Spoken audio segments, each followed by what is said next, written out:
Hello बच्चों, क्या हाल चाल है बेटा। उम्मीद है कि सभी बहुत बढ़िया से होंगे, बहुत अच्छे से आप लोग अपनी तैयारी कर रहे होंगे बोर्ड एग्जाम की।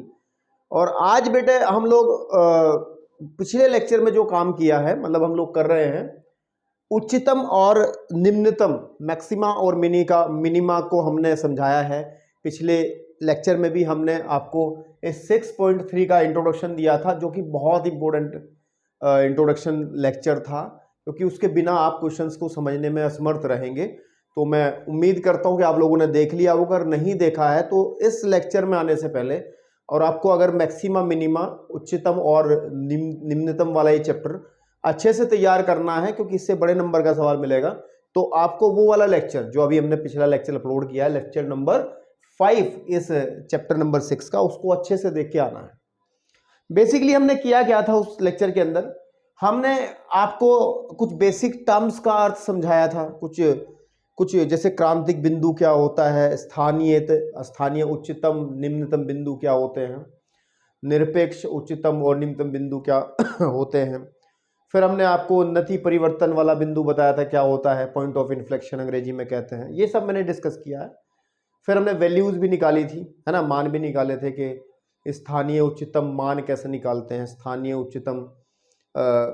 स्थानीय निम्नतम मान कैसे निकालते हैं। पूरी चीज़ें मैं दोबारा से लिखूंगा तो बहुत समय लगेगा। आप लोगों ने लेक्चर देखा होगा, नोट कर लिया होगा, तो मैंने बहुत सारी टर्म्स क्लियर करी थी और विद ग्राफ के साथ में हमने बात करी थी बहुत अच्छे से, ताकि आपको एक एक बात को ढंग से समझा जा सके। फिर बात आई थी कि क्वेश्चन सॉल्व कैसे करने हैं। तो क्वेश्चन सॉल्व करने के जो दो तरीके हमने बताए थे, उसमें हमारी पहली विधि थी प्रथम अवकलज विधि। ठीक है जी, प्रथम अवकलज विधि, जिसको हमने दो एग्जाम्पल्स लेकर के, एग्जाम्पल नंबर हम लोगों ने जो एग्जाम्पल आपको कराया था, आप सभी से उम्मीद है कि आपने नई बुक्स ली होंगी सब लोगों ने। तो एग्जाम्पल नंबर 14, 15, 16, एग्जाम्पल नंबर मैंने आपको 16 कराया था। ठीक है, 16 के बाद में एग्जाम्पल नंबर 17 भी आपको डिस्कस करवाया था, 18वां भी करवाया था। और आज हम लोगों ने जो एग्जाम्पल लिखा है वो पुरानी बुक में 33 नंबर जरूर है, लेकिन यहाँ पर नई बुक्स के अंदर ये 19 नंबर होगा। तो वहां पर हमने प्रथम अवकलन विधि से क्वेश्चंस किए थे, और इस विधि को स्टेप वाइज आपको समझाया था कि क्या होती है।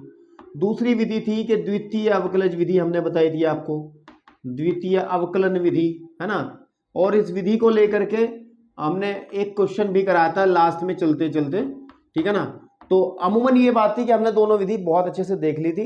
आज हम जो बचे कुछ एग्जाम्पल्स हैं इस आपके इंट्रोडक्शन में, वो और एक दो अच्छी बातें और हैं, उनको हम लोग करेंगे, ठीक है ना। क्योंकि बहुत सारे एग्जाम्पल छूटे हैं। आप कहोगे सर इन दो विधियों के अलावा भी बहुत से एग्जाम्पल्स हैं जो आपने नहीं बताए हैं, तो इस लेक्चर में हम लोग आपको बताएंगे, ठीक है। इसी क्रम में बेटे हम लोग चलते हैं। आज हमें 19वां एग्जाम्पल, यानी कि नई किताबों में 19वां एग्जाम्पल है और अन्य किताबों में ये 33 एग्जाम्पल है।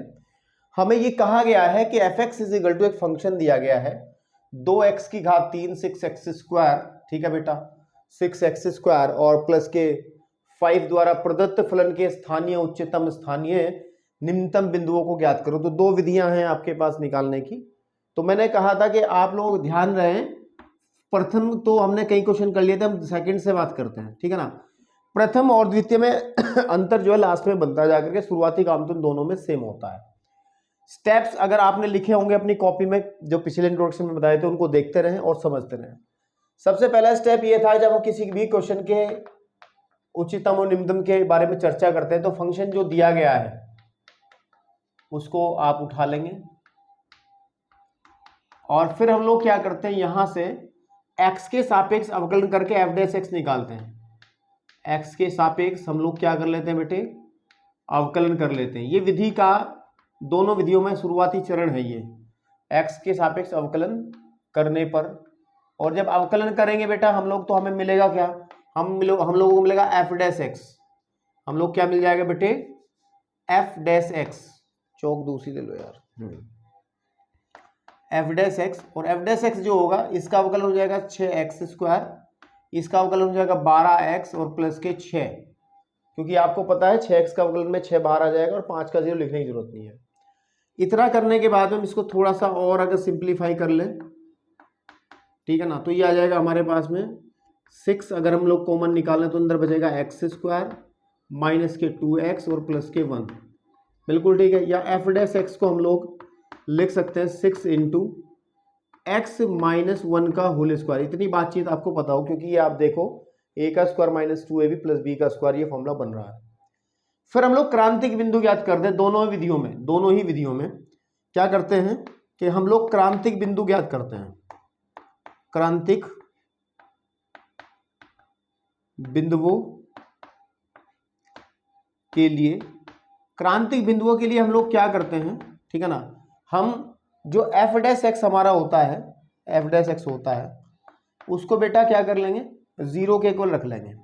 उससे क्या होगा कि 6 यहाँ पे x भी आएगा क्या, देखो जरा 1 मिनट, नहीं, तो यहाँ पर हम लोग क्या देखेंगे, हम लोग देखेंगे 6x माइनस 1 के होल स्क्वायर को आप 0 कंसीडर कर लोगे, और आपको पता है यहाँ से x माइनस 1 बराबर 0, या x का केवल एक मान निकला जाएगा जो कि हमारे पास में हो जाएगा 1, जो कि हमारे पास में आ जाएगा 1। तो आपको ये क्लियर हो गया, x का वैल्यू आ गया हमारे पास में 1। ये हमारा एक क्रिटिकल पॉइंट है, यानी कि क्रांतिक बिंदु है। x के मानों को हम लोग क्रांतिक बिंदु यानी कि बिंदु कहते हैं। और अब हम लोगों को यहां तक दोनों विधियों में हम लोग सेम काम करते थे। जिन लोगों ने पिछले लेक्चर को देखा उनको समझ में आ गया होगा, ठीक है ना। लेकिन मेरे बेटा द्वितीय विधि के अंदर, ठीक है ना, द्वितीय विधि के अंदर हम लोग क्या करते थे, हम लोग इस विधि में तो सिर्फ सीधी एक संख्या रेखा बना करके और उस पॉइंट को लेकर के हम देख लेते थे कि एफ डैश आपके पास में, एक मिनट भैया, तो हम लोग एक संख्या रेखा बना करके हम लोग उस पॉइंट के दोनों तरफ, प्रथम विधि में x इक्वल टू जैसे 1 है, इधर हम लोग इसका चिन्ह चेक करते थे कि ये प्लस का है या माइनस का है, और फिर इसके लेफ्ट साइड में हम लोग राइट साइड में चेक करते थे कि एफ डैश एक्स कैसा है, इसका हम लोग चिन्ह देखते थे, और उस चिन्ह के आधार पर हम डिसाइड करते थे कि ये जो पॉइंट है x इक्वल टू 1, ये आपके पास में स्थानीय उच्चतम का बिंदु है या स्थानीय निम्नतम का बिंदु है। लेकिन हम लोगों ने इस पे 2-3 सवाल कर चुके हैं, इस पे चर्चा नहीं करेंगे, हम लोग चलते हैं द्वितीय वाले पे। द्वितीय वाले पे क्या करते थे हम लोग, फिर दोबारा से एफ डैश एक्स हमने निकाल लिया है, लेकिन उसके बाद हम लोग एफ डबल डैश एक्स निकालेंगे, और एफ डबल डैश एक्स के चिन्हों के बारे में बात करेंगे। ये अगर हमारे पास में ये वाला x इक्वल टू 1 पर एफ डबल डैश अगर हमारे पास ये पॉजिटिव होता है तो हम लोग कहते हैं कि ये जो है ये निम्नतम बिंदु है। उल्टा होता है, अगर पॉजिटिव आएगा तो ये निम्नतम बिंदु है, स्थानीय निम्नतम बिंदु है। लेकिन एफ डबल डैश एक्स की वैल्यू अगर हम लोग x इक्वल टू 1 पे चेक कर रहे हैं, नेगेटिव आ जाए तो हम कहते हैं ये स्थानीय उच्चतम का बिंदु है। ये सब डिटेल हमने पिछले लेक्चर में बात करी है, और आज तो हम उसको कंक्लूड कर रहे हैं, सिर्फ 1-2 एग्जाम्पल ले करके क्लियर कर रहे हैं और भी। तो अब क्या करेंगे हम लोग, एक काम कर लेते हैं, एफ डैश एक्स का दोबारा से अवकलन कर लेते हैं। तो आप किसको उठा लो, चाहे तो इसी को उठा लो, है ना। तो एफ डैश एक्स हमारे पास में कितना है, 6 ऑफ एक्स। देखो यहाँ से आपको अवकलन करने में थोड़ी दिक्कत हो सकती है, यहाँ से उठा लो इसको, दिक्कत कुछ नहीं होने की, यही ले लो आप, ठीक है। तो एफ डैश एक्स का वैल्यू कितना है, बेसिकली ये है 6x स्क्वायर माइनस के 12x प्लस के 6, ठीक है भैया। तो अब हम क्या करेंगे, पुनः हम क्या कर लेंगे, इसका अवकलन कर लेंगे, पुनः क्या कर लेंगे बेटा, अवकलन कर लेंगे। पुनः अवकलन करने पर तो आप आराम से समझ लोगे, एफ डबल डैश एक्स आ जाएगा, जब दोबारा अवकलन करेंगे तो 12x माइनस के 12 आ जाएगा। बिल्कुल ठीक है, नहीं बस अब चेक कर लो, x इक्वल टू 1 पर जो हमारा पॉइंट आया है, x equal to 1, f double dash x हमें क्या देता है, जब इसको भरते हैं तो एफ डबल डैश 1 आ जाएगा, 12 गुणे 1 माइनस 12, आप देख पा रहे 0 आ जाता है। और हमने कल भी ये बात कही थी, आज भी कहूंगा कि अगर एफ डबल डैश एक्स हमारा 0 के इक्वल आ जाता है, x इक्वल टू जो भी पॉइंट आपको दिया गया है, तो इसमें इस केस में कहते हैं कि जो द्वितीय अवकलज विधि है, द्वितीय अवकलज विधि है बेटा, अवकलज विधि, ठीक है ना, अवकलज विधि असफल है। इस बात को बताने में असफल है कि ये पॉइंट कैसा है। अगर एफ डबल डैश एक्स की वैल्यू हमारे पास 0 बन जाती है तो ये हमारा द्वितीय, तो फिर हम लोग क्या करेंगे, हम क्या करेंगे फिर कुछ नहीं करना, हमारे पास एक विधि और है, अब हम वापस फिर प्रथम पर चले जाएंगे। तो अब हम लोग क्या करेंगे, प्रथम अवकलन विधि जो है, अवकलज या अवकलन विधि से हम लोग बात करेंगे, तो क्या करेंगे, लाइन बना लेंगे और लाइन पे ये पॉइंट दे, इधर की तरफ माइनस इन्फिनिटी हो जाएगा, इधर की तरफ आपका प्लस का इन्फिनिटी होता है। क्योंकि x = 1 इसका क्रांतिक बिंदु है तो हम यहाँ 1 दिखा देंगे। 1 के बाईं तरफ आप कोई भी वैल्यू लेके देखो, ठीक है ना। किस में रखना है इस बार बेटा, हम लोगों को रखना है f' में। f" का केस खत्म हो गया क्योंकि ये तो कुछ बता ही नहीं पाया हमें। तो f' में जैसे कि हम चलो यही से ले लेते हैं, इसको सोचना है बस आपको। देखो अगर इसमें मैं x के 1 के इधर के मान के चलो माइनस का 2 रख दिया आपने, क्या रख दिया, माइनस का आपने 2 रख दिया यहाँ। तो जब यहाँ माइनस का 2 रखोगे तो माइनस का 3 का होल स्क्वायर तो पॉजिटिव है, तो आप ध्यान से देखोगे तो इस केस में ये पॉजिटिव ही रहेगा। f' कैसा रहेगा, इस केस में पॉजिटिव रहेगा, तो आप ऐसे लिख देंगे f' की वैल्यू जो है वो 0 से बड़ी रहेगी। इधर देखो, इधर की तरफ का भी कोई मान रखोगे तब भी ये पॉजिटिव रहेगा। ये क्वेश्चन मैंने शायद पहले कराया है, मुझे ऐसा लग रहा। हाँ 17 नंबर भी ये सेम ही था, 17 नंबर क्वेश्चन सेम ही था। तो आप देख पा रहे हैं इधर भी पॉजिटिव है और इधर भी पॉजिटिव है, फेल ये भी हो रहा। बात ये भी सही बता नहीं पा रहा, सेकंड में देखा चेक करके उसमें भी बात समझ में नहीं है, लेकिन फर्स्ट में भी, क्योंकि अगर आपको पता है कि ये पॉजिटिव से नेगेटिव जाता तो ये उच्चतम का मतलब ये कौन सा बिंदु होता, ये निम्नतम है ना, स्थानीय निम्नतम का बिंदु होता, ठीक है। और अगर स्थानीय उच्चतम का होता, अगर माइनस से प्लस जाते तो स्थानीय निम्नतम का बिंदु होता। तो उसमें हम क्लियर बता नहीं पा रहे हैं। तो इसका मतलब ये है कि जो ये पॉइंट है हमारा, ये सीधी सीधी बात है, ये नति परिवर्तन पॉइंट ऑफ इन्फ्लेक्शन है, क्योंकि यहाँ पर बता नहीं पा रहे हैं। तो x = 1 जो है, चूंकि यहाँ लिख सकते हैं चूंकि, या फिर डायरेक्ट लिख दो आप, अतः ये लिखना चाहो लिखो कि x = 1 के बाई ठीक है ना, तथा दाईं ओर f' का चिन्ह समान है। तो लिख देंगे अतः यह एक नति परिवर्तन का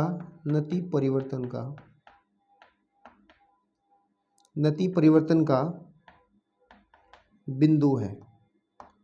ठीक है, ये कैसा बिंदु है बेटा, नति परिवर्तन का एक बिंदु है, पॉइंट ऑफ इन्फ्लेक्शन इसको कह देंगे हम लोग। उम्मीद करता हूं कि आपको चीजें समझ में आ गई होंगी। ठीक है, अब इसमें एक एग्जाम्पल है, अगर आप ध्यान दोगे। नहीं भाई, ये एग्जाम्पल नंबर जो था ये 20 था, नई किताबों के हिसाब से 20 मान लो इसको, ठीक है ना। और एक एग्जाम्पल है इसके अंदर 18, एग्जाम्पल नंबर 18, ठीक है। एग्जाम्पल नंबर 18 हमारे पास में है, जिसमें मापांक फलनों की बात करनी है। तो हमें एक टॉपिक डिस्कस करना है अभी, और वो टॉपिक डिस्कस करना है कि मापांक फलनों के उच्चतम व न्यूनतम या फिर निम्नतम, है ना, निम्नतम मान, इसके बारे में हमें चर्चा करनी है। ठीक है, ये टॉपिक हमें बहुत अच्छे से समझना है।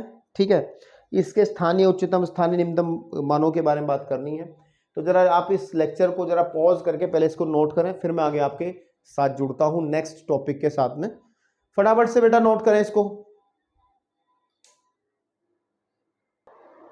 चलिए बेटा, अब देखो एग्जाम्पल नंबर अगर 15 पे जाओगे, है ना, धीरे धीरे हम सारे एग्जाम्पल कवर कर रहे हैं। एग्जाम्पल नंबर 15 के अंदर हमें एक फलन दिया है, जो कि दिया गया f(x) = x का मापांक, इसको मापांक फलन या फिर मॉड्यूलर फंक्शन कहते हैं। इस फंक्शन के द्वारा, ये जो फंक्शन दिया गया है जहाँ पर x कोई भी रियल नंबर है, हमें इसके स्थानीय उच्चतम और स्थानीय निम्नतम मानों को ज्ञात करना, अगर कोई मिलता है तो अब प्रॉब्लम ये है इन क्वेश्चंस के अंदर, एक्सरसाइज के अंदर भी 2 क्वेश्चन ऐसे हैं, 2 या 3 क्वेश्चन जो मापांक फलन वाले हैं। ऐसे क्वेश्चन के साथ प्रॉब्लम ये है कि इसमें अवकलन विधि लगाने में हम असमर्थ हैं, क्योंकि बेटा मापांक फलन का अवकलन क्योंकि मापांक फलन कुछ पॉइंट्स पर अवकलनीय नहीं होते, है ना। आपके पास में कुछ पॉइंट्स पर क्या नहीं होते बेटा, अवकलनीय नहीं होते हैं। जैसे ये वाला x = 0 पर अवकलनीय नहीं है। जब अवकलनीय नहीं है किसी बिंदु पर, तो बेटा फिर हम लोग कैसे हम अवकलन कर लें इसका, और कैसे हम लोग फिर पहला प्रथम अवकलन विधि लगा करके टेस्ट कर लें, या कैसे कर पाएंगे? अवकलन नहीं है तो हम लोग फिर थोड़ा सा लॉजिकल मेथड लगाते हैं, थोड़ा सा सोचने समझने की क्षमता आप लोगों के अंदर इतनी होगी, बातें आराम से कर लेंगे, बहुत इजीली समझ में आ जाएगा आपको। फिर हम क्या करते हैं, चूंकि एक बात सुनो, इसके साथ कंडीशन क्या है, हमें पता है कि x जो होता है मोड ऑफ x, वो आपके पास में इसकी वैल्यू हमेशा 0 से बड़ी या बराबर होती है। क्या होती है बेटा? इसकी वैल्यू हमेशा 0 से बड़ी या बराबर होती है।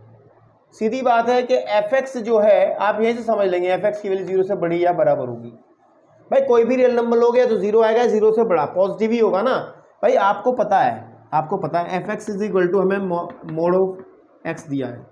कोई अगर आप नेगेटिव नंबर भी रखोगे तो आपको क्लियर सी बात पता है बेटे, इसकी वजह से ये पॉजिटिव ही आएगा, मापांक फलन की वजह से। तो यानी कि fx की वैल्यू हमेशा ही 0 से बड़ी या बराबर होगी। तो बस एक नंबर लाइन बनाओ और उसी से बातचीत होकर के बात हो जाएगी। यहाँ से 0 को इंडिकेट कर लो, इधर को आपको पता है कि ये प्लस इन्फिनिटी है, इधर की तरफ ये माइनस इन्फिनिटी है। अब हमें ये पता है कि x की वैल्यू, fx जो फंक्शन की वैल्यू है वो 0 से बड़ी या बराबर है, मतलब 0 भी हो सकती है और इधर की सारी वैल्यूज़ आएंगी, इधर वाली सारी वैल्यूज़ आएंगी। बिल्कुल ठीक बात है। तो आप इतनी बात से क्या समझ रहे हो? अगर आप इतना दिमाग लगा पा रहे हो तो इससे ये समझ में आ रहा है कि fx का स्थानीय निम्नतम मान जो है वो क्या है? सबसे छोटा मान क्या होगा? 0 होगा। क्लियर सी बात है। आपने कहा ना, इस बात का मतलब क्या है? इस बात का मतलब है कि fx की वैल्यू इससे बड़ी है, ये वैल्यू सबसे कम है, तो इसका मतलब इसका स्थानीय निम्नतम मान कितना आ जाएगा बेटा? इसका स्थानीय निम्नतम मान कितना आ जाएगा? 0 आ जाएगा। स्थानीय निम्नतम मान कितना आ जाएगा? इसका 0 आ जाएगा, है ना, क्योंकि पॉइंट हमारे पास में 0 पे हम लोग बात कर रहे हैं। अब अगर हम लोग बात करें fx के स्थानीय उच्चतम मान की,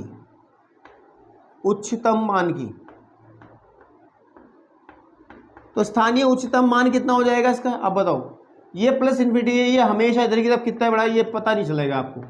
भाई आप फंक्शन की वैल्यू इस डेफिनेशन के हिसाब से अगर आप देखो, जैसे जैसे x की वैल्यू दोगे तो वैल्यूज बढ़ती चली जाएंगी और हमें नहीं कोई फिक्स वैल्यू नहीं मिल पाएगी, कोई सर्टेन वैल्यू नहीं मिल पाएगी।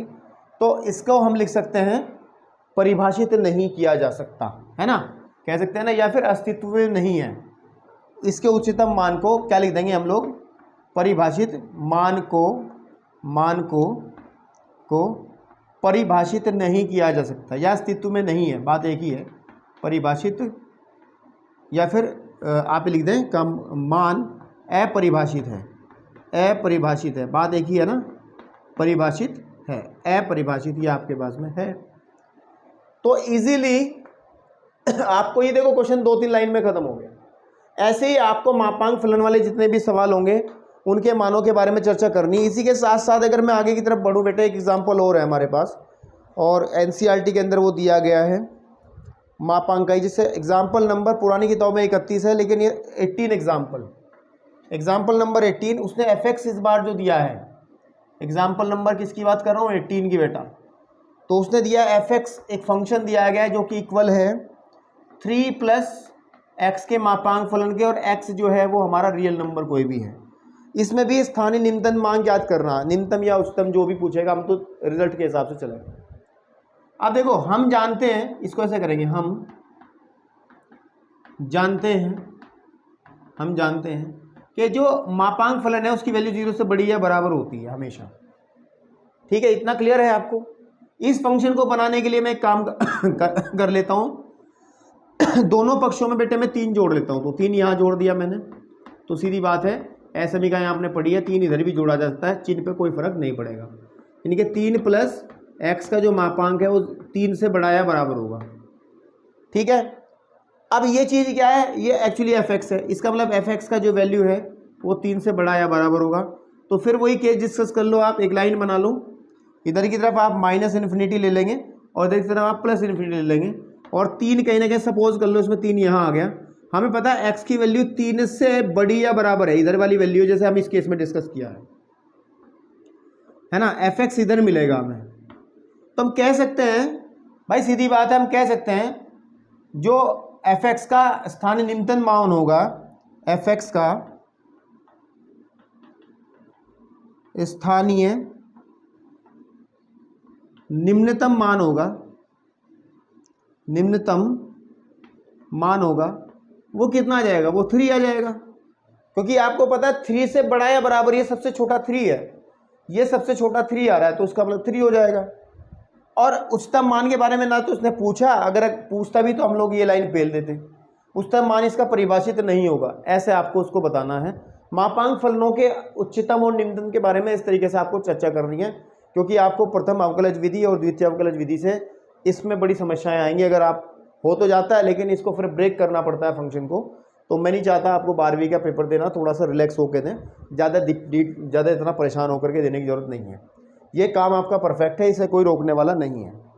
उम्मीद करता हूँ कि आपको समझ में आ गया होगा। इसके साथ साथ बेटा एक एग्जाम्पल और है, फिर मैं थोड़े से शाब्दिक जो लैंग्वेज में लिखे हुए प्रश्न हैं उन पे फोकस करेंगे, क्योंकि वो बड़े नंबरों में आते हैं। तो एक एग्जाम्पल और है बेटा, इनका सॉल्यूशन नोट कर लेना, क्योंकि बुक में इनका सॉल्यूशन कुछ अजीब तरीके का ही दे रखा है, तो आप लोग ऐसे नोट कर लेना इसका। तो इसमें एक एग्जाम्पल है 14, शुरुआत में ही एक एग्जाम्पल है 14, एग्जाम्पल नंबर 14 है। एंड एग्जाम्पल नंबर 14 में अगर देखें, f(x) एक फंक्शन दिया गया है विच इज इक्वल टू x², और इसके उच्चतम निम्नतम मान में यदि कोई हो तो ज्ञात करना है। देखो, इसको इस विधि से भी कर सकते हैं, कोई बड़ी बात नहीं है, ठीक है। तो x को हम लोग ले रहे हैं कोई भी रियल नंबर, ठीक है। तो आप कहोगे सर वो लगाओ प्रथम अवकलन, चलो ठीक है मैं लगाता हूं। सबसे पहले हम क्या निकालेंगे? f(x) निकालेंगे, तो विच इज इक्वल टू 2x।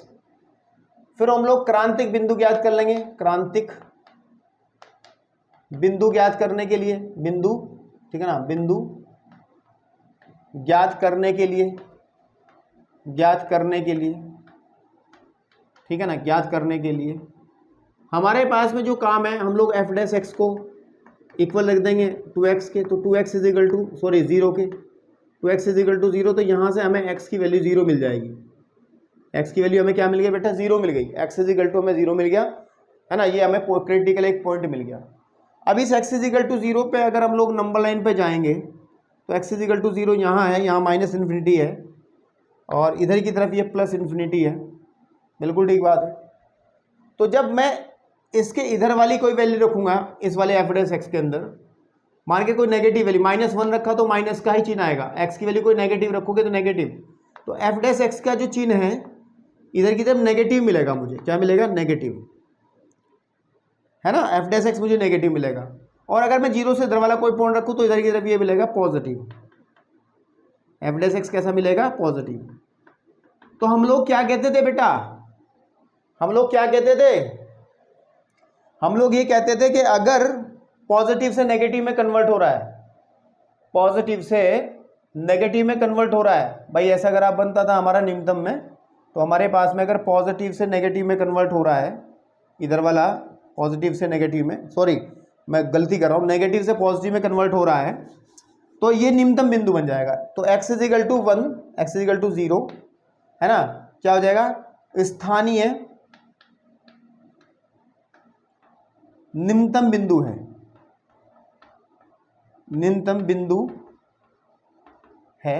अब बिंदु हमने निकाल लिया, तो f(x) का स्थानीय हम लोग को निम्नतम मान निकालना है। निम्नतम मान कैसे निकल जाएगा बेटा? ध्यान से देखो, वो निकल जाएगा f(1), 1 भर दोगे तो सीधी बात f(0), तो 0 ही आ जाएगा। This is your answer. तो ये आपका एक हमने प्रथम अवकलन, ये किससे किया मैंने बेटा? ये प्रथम अवकलन विधि से मैंने किया है ना, इजीली।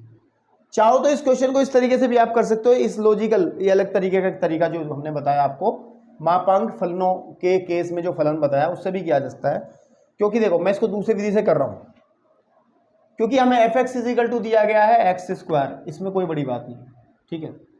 अब आपको पता है, चूंकि हमें एक बात पता होती है, चूंकि हमें एक क्लियर पता होता है कि x² जब x कोई रियल नंबर होगा तो ऑलवेज ये 0 से बड़ा या बराबर ही होगा। यानी कि इसीलिए हम ये कहेंगे बात एफ एक्स जो है वो 0 से बड़ा या बराबर होगा, तो लाइन बना लोगे आप, यहाँ पे 0 ले लोगे, यानी कि ये इससे बड़ा या बराबर ही होगा। देख लो इधर की तरफ, तो यहाँ से देख लोगे कि आप इसका न्यूनतम स्थानीय न्यूनतम मान 0 ही आएगा। जैसे मैंने 2 क्वेश्चन सभी करे हैं मापांक वाले, तो ऐसे भी आप इसको थोड़ा सा डिस्कस कर सकते हैं। उम्मीद करता हूँ कि अब तक की चीज़ें आपको समझ में आ रही होंगी। अब थोड़ा सा काम आप लोगों के समझने लायक काम है, और एग्जाम्पल नंबर 21 से अगर आप आगे बढ़ोगे, फ्रॉम द एग्जाम्पल नंबर 21 से थोड़ी लैंग्वेज लिखे वाले सवाल है, ठीक है ना, लैंग्वेज लिखे हुए सवाल हैं जिनको बहुत अच्छे से समझना है, और इसमें थोड़ा समय लगेगा आपको समझने में भी और मुझे कराने में भी, तो थोड़ा सा हिम्मत करके आप बैठें आगे के लेक्चर में, ठीक है, क्योंकि इस तरीके के सवाल आपकी प्रश्नावली में भी बहुत ज़्यादा हैं। तो बेटे चलिए चलते हैं, आप लोग वीडियो को पॉज करके नोट कर सकते हैं, मैं भी आपके सामने आता हूँ, 1 मिनट का सिर्फ समय दीजिएगा आप। चलिए बेटा, आपके सामने जो 21 एग्जाम्पल लिखा है और पुरानी किताबों में 34 होगा, तो ये एग्जाम्पल आपको बहुत सारी चीज़ें, बहुत छोटा सा एक एग्जाम्पल है, बहुत इजी भी है, लेकिन यहाँ से जो शुरुआत हो रही है क्वेश्चंस की, वो हो रही है कि संख्यात्मक प्रश्न जो है हमारे पास कैसे हमें सॉल्व करने हैं। सॉरी, संख्यात्मक कह रहा हूँ, अगर लैंग्वेज में लिखे हुए सवाल आएंगे आगे, आप देखो एग्जाम्पल्स कई सारे ऐसे भी हैं, और एक्सरसाइज में भी बहुत ज़्यादा क्वेश्चंस आपको देखने को मिलेंगे ऐसे लिखे हुए। तो इन क्वेश्चंस के अंदर एक पैटर्न होता है, आपको 2-3 चीज़ें ध्यान रखनी होती हैं। अगर मैं आपको शुरुआत में ही बताऊं कि कैसे कैसे करना है, तो शायद आप लोग इतने बेहतर तरीके से समझ नहीं पाएंगे।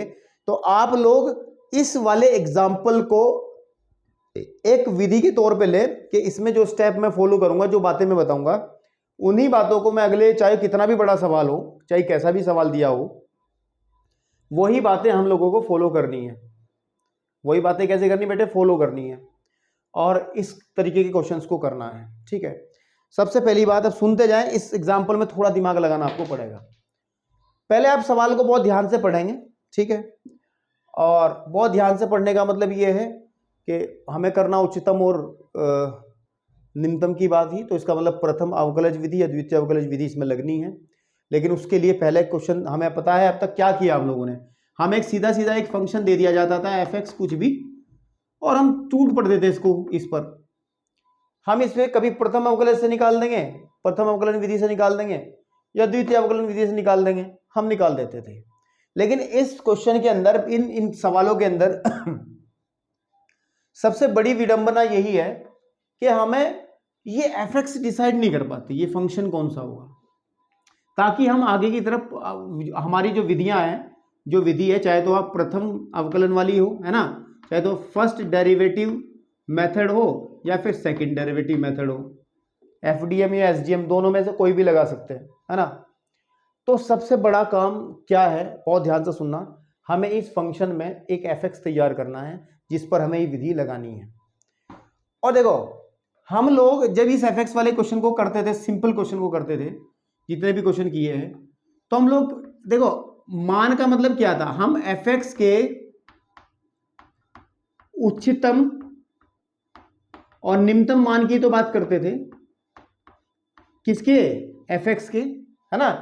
तो एफ एक्स के उच्चतम और निम्नतम मान की बात करते थे। तो अब सवाल के अंदर ढूंढना है कि एफ एक्स क्या है, सवाल के अंदर ढूंढना है कि एफ एक्स क्या है। जैसे मैं क्वेश्चन पढ़ता हूं, अब शायद आपको समझ में आए ध्यान से भाई सॉरी, थोड़ी खांसी की वजह से स्पीड थोड़ी स्लो है। ऐसी दो धन संख्याएं, पॉजिटिव नंबर निकालने हैं जिनका योग 15 है, ये तो बात ठीक है, ये 15 है, हम मान ली इसकी बात। इनके वर्गों का योग न्यूनतम है, तो इसका मतलब हमारे पास में एफ एक्स का काम कौन करेगा? जो वर्गों का योग है, वर्गों का योग का जो फलन होगा उसको हमें मिनिमम करना है, न्यूनतम करना है, यानी कि निम्नतम करना है। सीधी बात है, निम्नतम को या न्यूनतम को बात एक ही है। बात मेरी समझ में आई? तो इसका मतलब F x is what, F x यहां से निकलेगा, F x is what, F x यहां से निकलेगा, ठीक है। तो चलो चलो चलो चलो, अब देखो सवाल को जब हम हल करेंगे तो माना आप संख्याएं मान लो पहले, ठीक है ना, आप अपनी तरफ से संख्याएं मान लो, माना संख्याएं, दो संख्याएं है ना, दो धन पूर्णांक है, तो दो संख्याएं मान लेते हैं। एक मान लेते हैं x और दूसरी मान लेते हैं, सपोज कर लो y, x तथा y है। आप कहोगे सर y, तो उसमें y equal to f x, तो आप कुछ और मानना चाहते हैं, ठीक है ना, तो आप कुछ और मानना चाहते हैं, a भी मान लो, ए भी मान लो, कोई दिक्कत नहीं है, ठीक है ना। या चलो वाई नहीं मानना चाहते आप, एक्स जेड मान लो।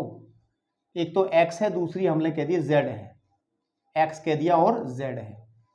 अब ध्यान से सुनो, एक्स और जेड दोनों ही वेरिएबल होंगी, वेरिएबल का मतलब चर होंगी भाई। दोनों का योग प्लस 15 है, देखो दोनों का योग 15 है। अगर मैं एक्स प्लस जेड का योग 15 कह रहा हूं, अगर ये 10 हो गया तो ये 5 हो जाएगा, तब 15 बन जाएगा। ये 9 हो जाएगा तो ये 6 हो जाएगा, तो ये 15 हो जाएगा। ये 8 हो गया तो ये हमारे पास में 7 हो जाएगा, तब 15 हो जाएगा। अब देखो एक्स की वैल्यू भी बदल रही है और जेड की वैल्यू भी बदल रही है, तो ये क्या है, दोनों चर हैं। ये दोनों क्या हैं, चर हैं। जैसे हम लोग सामान्य सवाल करते थे एफ एक्स बराबर एक्स स्क्वायर प्लस के 5x माइनस के 6, ऐसा कुछ क्वेश्चन आता था, तो उसमें ये तो फंक्शन था एफ एक्स, लेकिन एक्स क्या था, चर था। एक्स क्या था, चर था। तो अकॉर्डिंग टू क्वेश्चन देखो, प्रश्नानुसार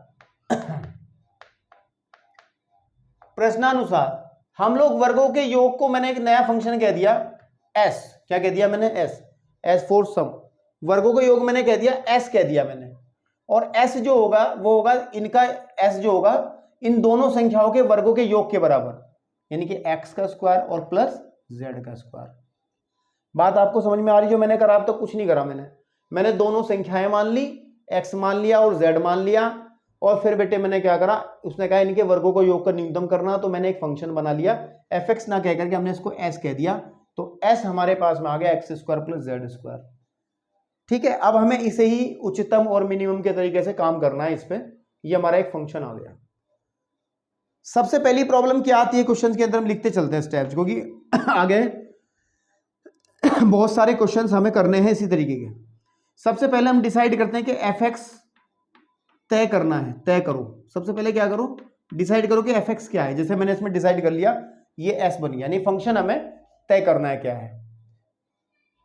अब जो दूसरी प्रॉब्लम आती है, क्योंकि हम लोगों ने जो क्वेश्चन देखे हैं अब तक, उनमें केवल एक ही चर होता था, पूरा क्वेश्चन एक ही चर में होता था, ये तो एक्स में होगा या वाई में होगा या जेड में होगा। तो ये पूरा का पूरा देखो एफ एक्स है, तो ये एक्स का ही फंक्शन है, इसमें कहीं दूसरा चर नहीं है। लेकिन हम लोगों के साथ में समस्या आएगी, और वो समस्या क्या आएगी कि हम लोगों ने, दो संख्या में दो चर आ गए इसमें, एक्स और जेड।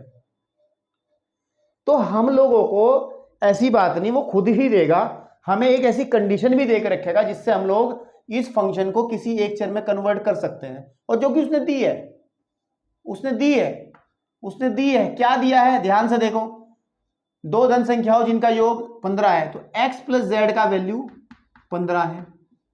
तो यहां से आप अगर z का मान निकालोगे तो 15 माइनस एक्स आ जाएगा। अब देखो भैया मेरे, अब देखो अगर मैं z का मान इसमें रख देता हूं, तो जो पूरा फंक्शन है s, वो x square plus 15 minus x का होल स्क्वायर हो गया। अब मिठाई बांटनी शुरू कर दो, क्योंकि अब आपको एक फंक्शन मिल गया है full of in terms of x, full of in terms of x. चाहो तो आप इसको, अब एक काम कर लो, यहां पे इसको कह दो ये एक्स का फंक्शन है, जैसे यहां पे एफ एक्स कहते हैं तो यहां एस एक्स कह दो। थोड़ा इसको सॉल्व कर लो, एस एक्स बराबर आ जाएगा एक्स स्क्वायर प्लस के 15 का स्क्वायर 225 प्लस के एक्स स्क्वायर एंड माइनस के 30x, ठीक है ना। तो यहां पे एस एक्स की जो वैल्यू आ जाएगी वो 2x स्क्वायर माइनस के 30x और प्लस के डबल यानी कि 225। अब हमें इसको न्यूनतम करना है, इसका न्यूनतम, इसका मान कैसा है, न्यूनतम है। फिर हमें प्रोसीड कर देना, अपना ध्यान रहे द्वितीय अवकलज लगाना है सीधा। कौन सा लगाना, द्वितीय अवकलज विधि लगानी है। तो यहां पर हम लोग पहले क्या करेंगे, क्रांतिक बिंदु के लिए, ठीक है ना, क्रांतिक बिंदुओं के लिए तो क्या करना है, हम लोग एस डैश एक्स निकाल लेंगे normally, which is equal to 4x minus 30, 4x minus 30, क्योंकि देख लो ना 4x माइनस के 30, समझ में आ गया। अब अरे क्या कर रहा हूं मैं, सॉरी। हम लोग क्या करेंगे, अभी तो हमने फंक्शन ही करा, अभी तो हमने डिफरेंशिएशन भी नहीं करा। कैसे यार उल्टे सीधे काम करा रहे हो मेरे से, एक्चुअली मेरा दिमाग कहीं और चला गया था, ठीक है ना, मैं कुछ सोचने लगा था तो इसलिए मिस्टेक हुई है।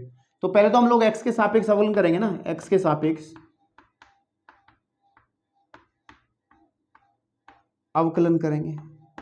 तो what we get, s dash x हमारा मिल जाएगा बेटा 4x माइनस 30। और फिर हम करेंगे क्रांतिक बिंदु के लिए काम, क्रांतिक बिंदुओं के लिए व्हाट इज पुट, हम लगेंगे कि सर एस डैश एक्स को आप 0 रख दो। अब तो ज़्यादा कुछ नहीं करना, मैं वही काम कर रहा हूँ जो हमने पिछले एग्जाम्पल्स में करा है। 4x minus 30 is equal to 0, यहाँ से x की वैल्यू आ जाएगी 15/2। ये हमारा क्रांतिक बिंदु आ गया और यही आंसर भी होगा, देखते रहना, यही आंसर भी होगा, लेकिन यहाँ नहीं छोड़ सकते। हमें ये प्रूव करना रहेगा कि x इज इक्वल टू 15/2 के लिए ये जो s है ना ये मिनिमम है ना, ये s जो है मिनिमम है। उसके लिए हम क्या करेंगे बेटा, मिनिमम देखने के लिए हम लोग द्वितीय अवकलज विधि के हिसाब से, है ना, ये जो हमारे पास में कहाँ आया है ये वाला, है ना, s dash x is equal to जो हमारे पास में है 4x माइनस 30 का हम लोग एक बार पुनः अवकलन करेंगे। क्या करेंगे, पुनः अवकलन। तो what we get, S double dash x is equal to आ जाएगा 4 ओनली। अब देखो x की वैल्यू इसमें रखने की जरूरत ही नहीं है, कोई जरूरत नहीं है x की वैल्यू रखने की। अगर ये 0 आ जाता तब दिक्कत थी, लेकिन 4 आ गया, 4 का मतलब दिस इज पॉजिटिव, है ना। तो पॉजिटिव है, पॉजिटिव होने का मतलब क्या है, अगर s double dash X positive आ जाता है, हमने कंडीशन बताई थी कि f डबल डैश अगर सेकंड विधि में पॉजिटिव आ जाएगा तो इसका मतलब फलन जो होगा वो निम्नतम होगा, है ना, इस पॉइंट पर। तो इसका मतलब क्या कह देंगे, x इज इक्वल टू 15/2 पर एस एक्स क्या है, न्यूनतम है, न्यूनतम या फिर निम्नतम है। तो मतलब हमारा x इज इक्वल टू ये हमारा सही मान है। तो अतः एक संख्या क्या आ जाएगी, अतः संख्या क्या आ जाएगी, पहली संख्या, जो पहली संख्या है उसको आप क्या कह देंगे, विच इज x है, वो तो 15/2 आ जाएगी। तो दूसरी संख्या कैसे निकालोगे भैया, दूसरी संख्या कौन सी थी, हमने मानी थी z, और z को आराम से निकालने का तरीका फ्रॉम देयर कि 15 में से आप 15/2 घटा दोगे, फाइनली z की वैल्यू भी 15/2 ही आ जाएगी। तो ये वो दो संख्याएं हैं, ठीक है ना, आपको समझ में आ रही है जो बात है, यही वो दो संख्याएं हैं कि जिनके वर्गों का योग जोड़ने से न्यूनतम मिलेगा। और कोई भी लोगे 15 के योग वाली अन्य कोई दो संख्याएं लोगे और उनके वर्गों को जोड़ोगे तो उनसे ज्यादा ही आएगा, ठीक है, इनसे ज्यादा ही आएगा। तो इस क्वेश्चन के अंदर जो बातें हुई हैं उसको एक बार समराइज करूंगा मैं यार, क्योंकि उस क्वेश्चन के अंदर हमें क्या करना है, हमने सीखा है, क्योंकि हमें और ठीक ठाक क्वेश्चन आगे करने हैं। सबसे पहली बात तो हमने क्या किया था, क्वेश्चन से हमें ये डिसाइड करना पड़ेगा कि एफ एक्स को तय करना पड़ेगा। तय करो, तय करने का मतलब ये साफ साफ दिख जाएगा, जिसको उच्चतम करना है या न्यूनतम करना है, वर्गों के योग, वर्गों का योग न्यूनतम है, तो यानी कि जिसको भी कर रहे हैं वही हमारे पास में एफ एक्स आ जाएगा, जिसको उच्चतम और न्यूनतम जिसके बारे में बात करनी है। अभी क्वेश्चंस करेंगे वो। और मेरे भाई एक बात और ध्यान से सुनेंगे, एक बात और ध्यान से सुनेंगे, उसके बाद हम लोग क्या करेंगे, वेरिएबल का एडजस्टमेंट करेंगे, कोशिश करेंगे फंक्शन जो है आपके पास में एफ एक्स जो है वो एक वेरिएबल में हो, एक चर में हो।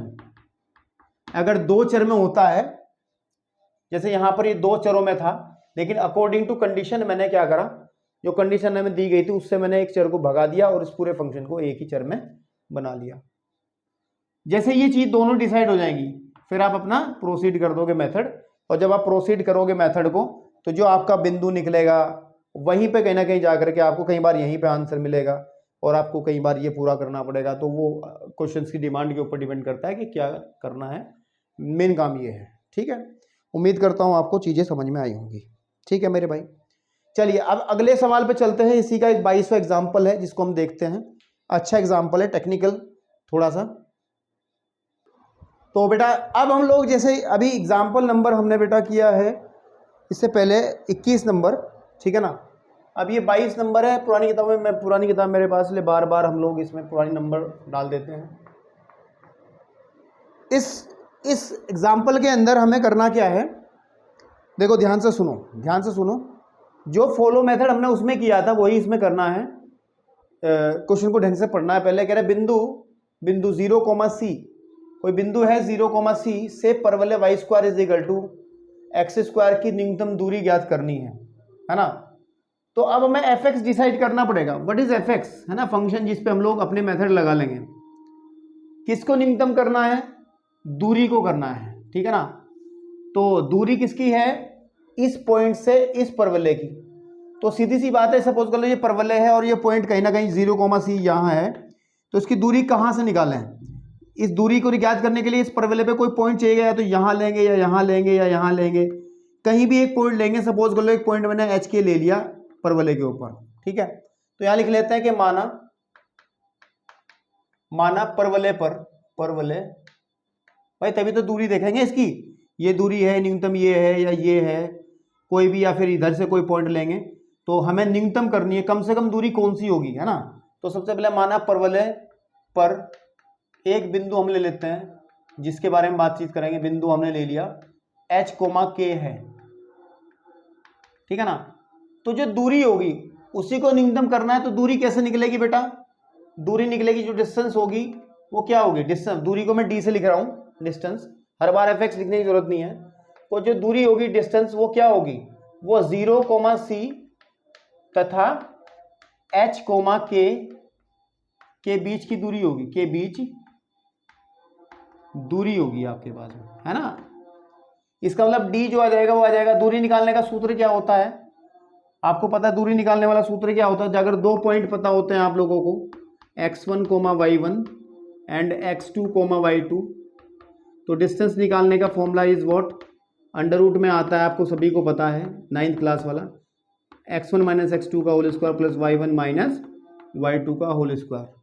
यहाँ पर x1 y1 का काम ये करेंगे तो 0 माइनस h का whole square plus c minus k का whole square, c minus k का होल स्क्वायर। आपके समझ में आ रहा है, नहीं आ रहा, ओके।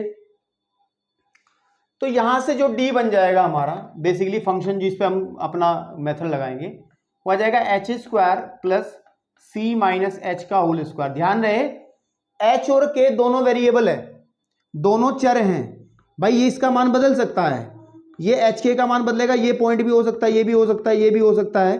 तो एच के क्या है, चर हैं, एच और के क्या है, ये दोनों के दोनों क्या है बेटे, चर है। प्रॉब्लम फिर वही आ गई जो पहले क्वेश्चन में आई थी कि फंक्शन तो मिल गया हमें जिसके बारे में बात करनी है, इसको हमें न्यूनतम करना है ना, मिनिमम करना है। लेकिन समस्या यही है, फंक्शन दो चरों में है, एच और के में है। किस में है, एच और के में है। तो अब हम लोग किसी कंडीशन की वजह से, किसी कंडीशन से हम लोग क्या करेंगे, हम लोग बेटा आसानी से इसको एक वेरिएबल में कन्वर्ट करेंगे। देखो कैसे कन्वर्ट करेंगे, मैं आपको बताता हूं। हमने कहा है परवलय पर एक बिंदु एच के लिया है, तब ये भी तो कंफर्म हो जाएगा कि ये पॉइंट इसको संतुष्ट करेगा। तो y की h की जगह, तो देखो x की जगह क्या रख देंगे हम लोग, h, और y की जगह लिख देंगे k। तो k का मान आ जाएगा बेटा, k का मान आ जाएगा h स्क्वायर, k का मान आ जाएगा h स्क्वायर। ध्यान से देखो, k का मान आ जाएगा h स्क्वायर। ध्यान से देखो क्या करा मैंने भाई, जब एक पॉइंट हमारे पास में एच के है, एक पॉइंट हमारे पास में एच के है और ये पॉइंट इस परवलय पे है, ये पॉइंट इस परवलय पे है, तो ये परवलय को संतुष्ट तो करेगा ही करेगा ना भाई, या नहीं करेगा, बिल्कुल करेगा। अगर संतुष्ट करेगा तो एक कंडीशन हमें ये मिल जाएगी, मैंने पहले ही कहा था कि जो फंक्शन होता है अगर वो दो वेरिएबल्स में आ जाएगा तो उसको हमें कन्वर्ट करना पड़ेगा एक वेरिएबल में, और एक वेरिएबल में कन्वर्ट करने की वो कंडीशन खुद ही देगा, ऐसा कुछ नहीं होगा वो अलग से कुछ देगा, वो खुद ही देगा अपने आप ही।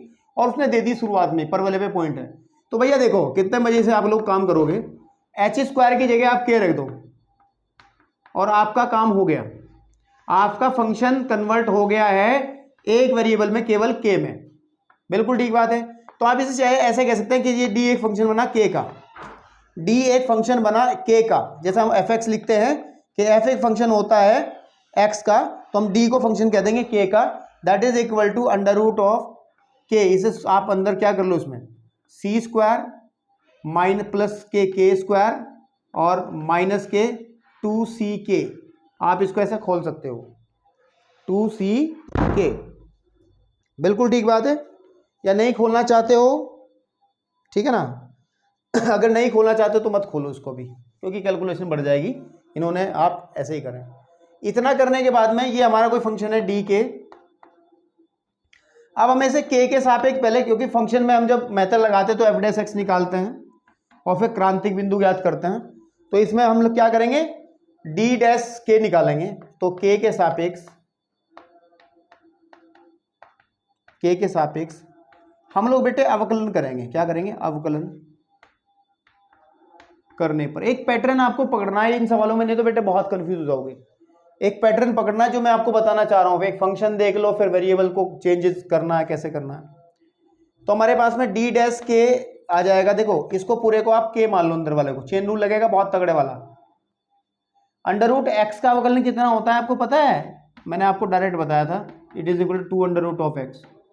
तो बेटे इसका अवकलन हो जाएगा 1/2 अंडर रूट ऑफ ये पूरा का पूरा पोर्शन के प्लस सी माइनस के का होल स्क्वायर। लेकिन चेन रूल के हिसाब से डी ओवर डी के हमें दोबारा करना पड़ेगा अंदर वाले पोर्शन का, के प्लस सी है ना, के प्लस सी माइनस के का होल स्क्वायर। ओके, थोड़ा सा सॉल्व करोगे तो आपको और अच्छे से समझ में आएंगी चीज़ें। D k is equal to 1/2 under root of, यहाँ से ध्यान से देखेंगे आप, इसको कुछ कहने की जरूरत नहीं है, नथिंग टू, इसको कुछ नहीं कहना मेरे बेटे, कुछ ना कहो इसको। इसका जब अवकलन करेंगे हम लोग यहाँ पर, तो इसका के का अवकलन के सापेक्ष 1 हो जाएगा, प्लस इसमें भी आप फॉर्मूला लगा लो चाहे तो, या फिर देखो c माइनस के का होल स्क्वायर, तो इसको के स्क्वायर मान लो, तो आ जाएगा 2c माइनस के, क्योंकि घात शुरू में घात में से एक कम अवकलन कर रहे हैं। और चेन रूल से जब दोबारा से अवकलन करेंगे हम, डिफरेंशिएट करेंगे बेटे किसको, c माइनस के को, तो आप क्या देखेंगे नेक्स्ट स्टेप में कि डी डैश के का जो मान है बेटा, मैं इसको ऊपर लिख दूंगा, वो आ जाएगा 1 + 2c माइनस के। इसको अवकलित करने से सिर्फ यहां से एक माइनस प्राप्त होगा, जिसको मैं यहां लिख दूंगा माइनस का, बटे 2 अंडर रूट ऑफ के प्लस सी माइनस के का होल स्क्वायर। ठीक है, सी माइनस के का होल स्क्वायर। अब यहां पर हम लोगों को डिसाइड करना है कि व्हाट हम लोग प्रथम अवकलज से देखें इस चीज को या द्वितीय अवकलज से देखें। अगर आप द्वितीय अवकलज के चक्कर में पड़ोगे तो मेरे बेटे थोड़ा सा ही काम बड़ा हो जाएगा आपके लिए, लेकिन उस बेचारे ने सहूलियत दी है थोड़ी सी कि आप सर एक काम करो, इस कंडीशन का यूज कर लेना और प्रथम अवकलज से हम लोग देख लेते हैं डी डैश के का चिन्ह। उसके लिए हमें क्या निकालना पड़ेगा बेटे, एक बिंदु निकालना पड़ेगा। तो क्रांतिक बिंदु पहले निकाल लो आप। क्रांतिक बिंदु के क्या करते हैं हम लोग, क्रांतिक बिंदु ज्ञात करने के लिए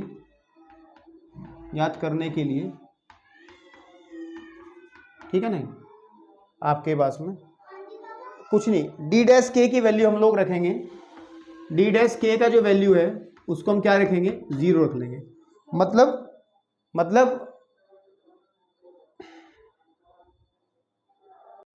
तो बेटा हम क्या करेंगे, क्रांतिक बिंदु ज्ञात करने के लिए हमें डी डैश के का मान 0 रखना पड़ेगा, है ना। तो उसके लिए क्या करना पड़ेगा, ये जो पूरा पोर्शन है इसका मतलब कि 1 माइनस 2c माइनस के बटे under root of 2k plus, है ना, k plus 2k plus c minus के का होल स्क्वायर को 0 रखेंगे। जब इसको 0 रखेंगे सीधी सी बात है, ऊपर वाला पोर्शन 0 होगा तभी ये 0 हो सकता है, नीचे वाला तो 0 होने से रहा।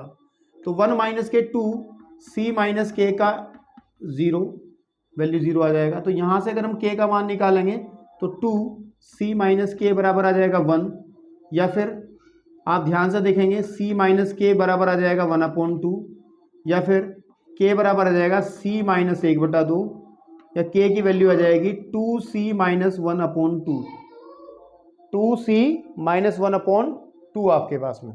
बिल्कुल ठीक बात है, ओके ठीक है। तो अब बेटा हम लोग अगर प्रथम अवकलज वाला टेस्ट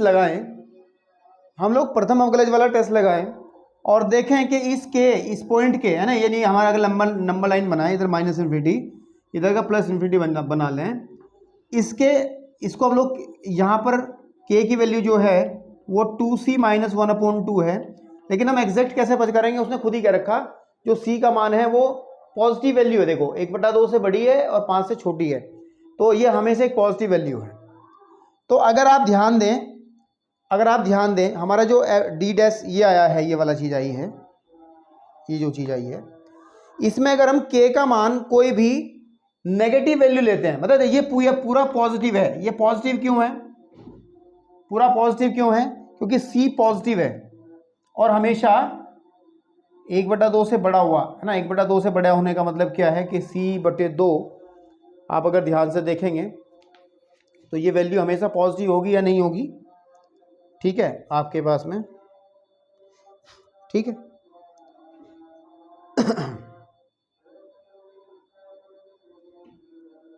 ठीक है,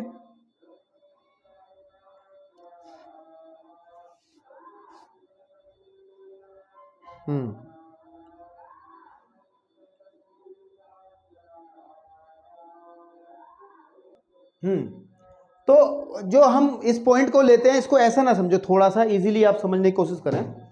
हम लोग करते क्या थे वहां पे, हम लोग जैसे x का कोई वैल्यू निकला, मान लिया 3 निकला, तो हम क्या करते थे कि x की वैल्यू को हम पहले देखते हैं 3 से छोटे में देखेंगे, और फिर x की वैल्यू जब 3 से बड़ी होगी, यानी कि आपको पता है अगर 3 यहाँ है तो इधर का मतलब छोटी वैल्यू देखेंगे, इधर मतलब बड़ी वैल्यू देखेंगे। तो अब एक काम करो कि अगर हम लोग बात करेंगे जब k का मान इससे छोटा हो जाए तो क्या होगा, इससे छोटा हो जाए तो क्या होगा, यानी कि लेफ्ट साइड में चेक कर रहे हैं, इसका मतलब हम लोग चेक कर रहे हैं लेफ्ट साइड में, इधर की तरफ, है ना। तो क्या होगा, इसका मतलब ये हो जाएगा, दिस इंप्लाइज 2 को उधर ले जाओ, 2k छोटा हो जाएगा 2c-1 से, ठीक है ना, 2c-1 से, बिल्कुल ठीक बात है। और अगर आप एक काम कर लें, यहां से आप एक काम कर लें, देखो इसको थोड़ा सा मॉडिफाई करते हैं, तो 2k छोटा हो जाएगा 2c-1 से। मैं कोशिश करता हूं इसको ये बना लूं, ये वाला ऊपर वाला, ठीक है। इसको बनाने के लिए क्या करना पड़ेगा मुझे, इसको क्या करना पड़ेगा बेटा, मुझे दोनों तरफ मैं कर लेता हूं 2k माइनस कर लेता हूं, 2k माइनस 2k यहां कर लेता हूं, less than 2k minus 2k यहां कर लेता हूं माइनस। ऐसा क्यों कर रहा हूं बताऊंगा अभी। यहां तो ये 0 हो जाएगा, ये 0 से बड़ा हो जाएगा, ठीक है जी, आपके पास में 2 कॉमन आ जाएगा, और c-k-1, ठीक है। या अगर देखो मैं क्या करता हूं, इस 1 को उधर लूंगा, चिन्ह चेंज हो जाएगा। अगर मैं माइनस से मल्टीप्लाई करूंगा तो इस पर तो कोई फर्क नहीं पड़ेगा, लेकिन ये इनइक्वालिटी चेंज हो जाएगी भाई, माइनस से इनइक्वालिटी डलती है। असमीकाओं में क्या होता है, अगर माइनस का हम लोग मल्टीप्लाई करते हैं तो ये असमीका बदल जाती है, फिर ये 1 प्लस का हो जाएगा और ये वाला पोर्शन माइनस का हो जाएगा। तो इसका मतलब क्या हुआ, इसका मतलब ये हुआ कि ये जो वैल्यू है ये नेगेटिव हो गई। देखो ये पूरी की पूरी 0 से छोटे होने का मतलब नेगेटिव हो गई, क्या हो गई, नेगेटिव। आप लोग अगर थोड़ा सा भी कनेक्ट करिए, थोड़ा सा वैसे टफ क्वेश्चन मैंने उठा लिया अभी, तुम्हें पहले हल्के सवाल कराने चाहिए थे, मतलब यहां तक तो सब सही था, नीचे आपको थोड़ा सा दिमाग लगाना पड़ेगा। कि हम लोग देखें कि अगर हमारे पास में इस चीज को देखो, इस वाली चीज को देखो, ऊपर वाला चीज तो देखो, नीचे वाली चीज तो हमेशा पॉजिटिव ही रहेगी मेरे भाई, नीचे वाली चीज तो हमेशा पॉजिटिव रहेगी, ये हमेशा पॉजिटिव है। सिर्फ हमें डिसाइड ये करना कि ऊपर वाला नेगेटिव है या पॉजिटिव है, ऊपर वाला नेगेटिव है या पॉजिटिव है।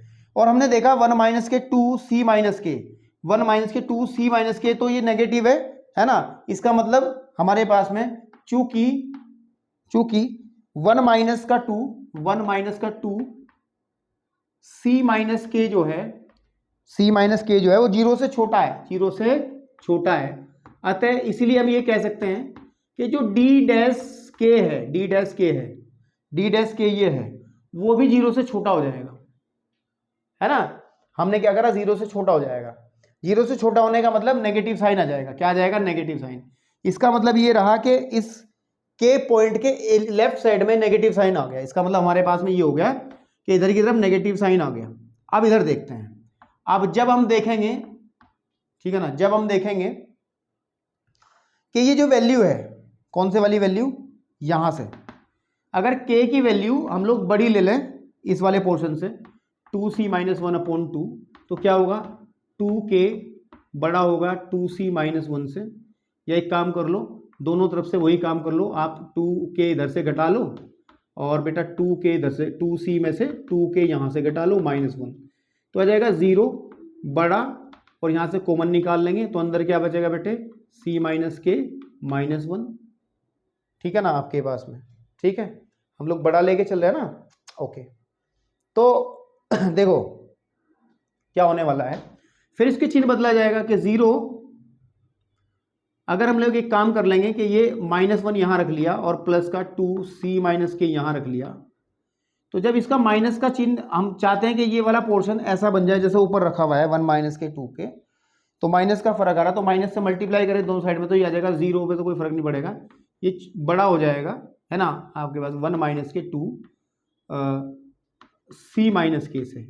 तो देखो ये हो गया पोर्शन 0 से बड़ा, ऊपर वाला इस बार क्या गया 0 से बड़ा आ गया, इसका मतलब चूंकि हम लिख देंगे चूंकि कि 1 माइनस के 2c माइनस के वो बड़ा है 0 से, इसीलिए हम कह देंगे कि डी डैश के का जो मान है वो भी 0 से बड़ा होगा, इसका मतलब इधर की तरफ ये नेगेटिव हो जाएगा, सॉरी पॉजिटिव हो जाएगा। और प्रथम अवकलज टेस्ट क्या कहता है कि अगर नेगेटिव से पॉजिटिव जा रहा है ना, नेगेटिव से पॉजिटिव जा रहा है, तो हम कह सकते हैं अतः जो हमारा k इज इक्वल टू, जो हमने पॉइंट निकाला था, बहुत बुरा सा पॉइंट निकाला था, दिस वन 2c माइनस 1/2 एक न्यूनतम बिंदु है ना, स्थानीय निम्नतम बिंदु है, ठीक है ना। अगर न्यूनतम बिंदु है इसका मतलब डी डैश के, जो हमारा डी है, डी के की वैल्यू क्या हो जाएगी, न्यूनतम स्थानीय बिंदु आ जाएगा आपके पास में, है ना। तो अगर हम लोग अब मान निकालेंगे, हमें तो मान निकालना ना, है ना, न्यूनतम ज्ञात करनी है दूरी, तो हमें निकालनी है डी, और वो भी कैसी, न्यूनतम दूरी, यहाँ तो मैं नहीं बता पाऊंगा, तो बेटे मैं थोड़ा सा रफ इधर कर रहा हूँ, वो वाला पोर्शन थोड़ा समझ लेना, ठीक है। तो हमें निकालनी है वैल्यू, तो हमें तो निकालनी है डी, और डी कैसे निकलेगी, अरे यार वो रफ कर दिया हमने पूरा का पूरा, कोई बात नहीं। डी हमने निकाली थी अभी अभी, कैसे करें निकाली थी भैया, 0, c के बीच की दूरी 0 माइनस c का 0 माइनस k का whole square and c minus k का होल स्क्वायर, ये तो किया था हमने अभी, c माइनस k का होल स्क्वायर, ठीक है ना, ये तो किया था c माइनस k का होल स्क्वायर।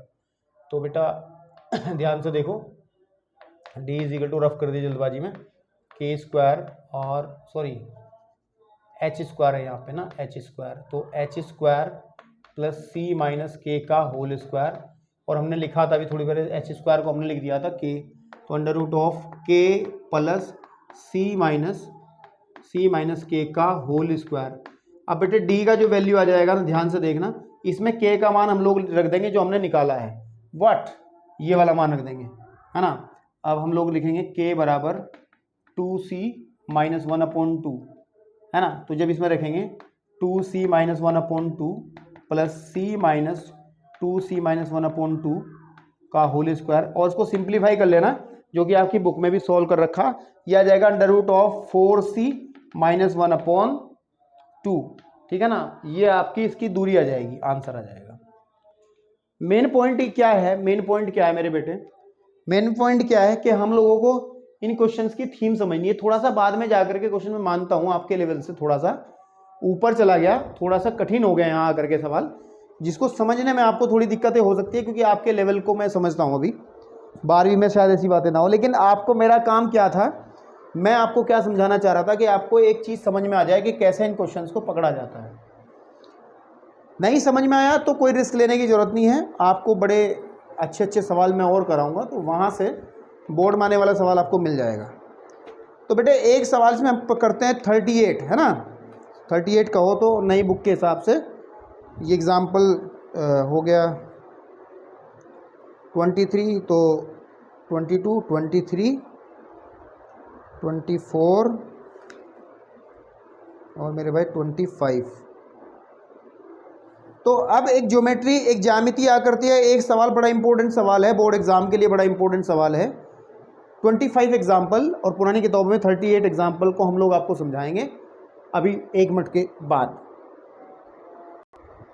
चलिए बेटा, अब जो आपके सामने 25 नंबर का एग्जाम्पल है, इसको आप सुपर मोस्ट इंपॉर्टेंट करके लिख सकते हो।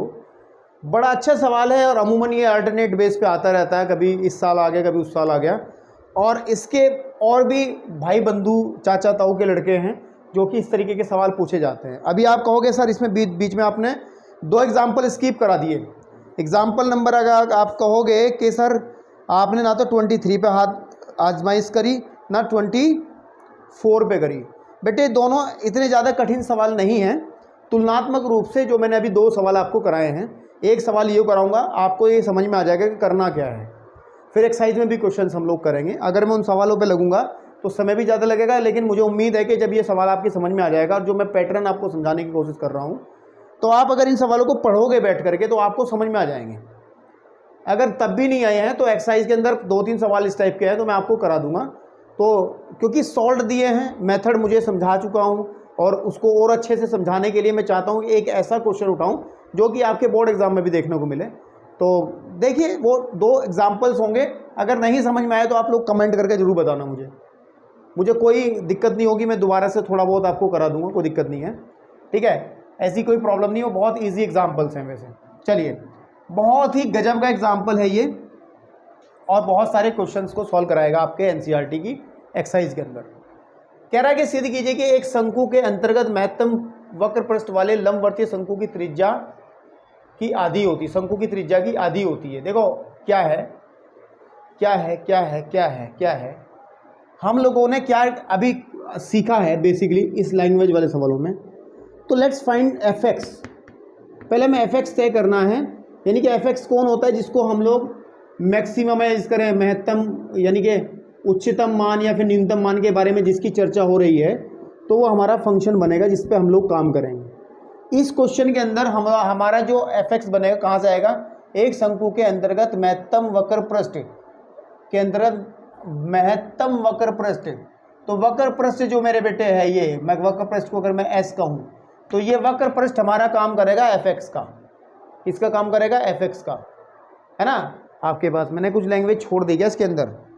सिद्ध कीजिए कि एक शंकु के अंतर्गत महत्तम वक्र पृष्ठ वाले लंबवर्तीय बेलन की त्रिज्या शंकु की त्रिज्या की आधी होती है। लंबवर्तीय है ना, लंबवर्तीय बेलन की त्रिज्या, है ना, ये चीज छूट गई है। लंबवर्तीय बेलन की त्रिज्या, बेलन की त्रिज्या, ठीक है ना, शंकु की त्रिज्या की, शंकु की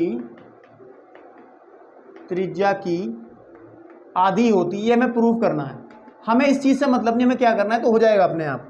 आधी चौथाई ये जो भी होगा ये हो जाएगा। तो पहले हमें फंक्शन देखना है कि क्या है, ठीक है। पहले समझिए, उसने कहा कि एक शंकु है, ये शंकु हमें गिवन है, इसकी सब चीज़ें फिक्स है, ठीक है ना। जो चीज़ हमें दी जाती है उसकी सब चीज़ फिक्स होती है, इसकी ऊंचाई त्रिज्या सब फिक्स होंगी, कांस्टेंट के तरीके से काम करेंगे। अब इस शंकु के अंदर भाई साहब बहुत सारे बेलन डाले जा सकते हैं, कई विधियों से बेलन डाले जा सकते हैं। सपोज करो एक बेलन ऐसे डाल दिया, यहाँ पे छोटा सा बेलन डाल दिया, एक बेलन ऐसा भी डाला जा सकता है,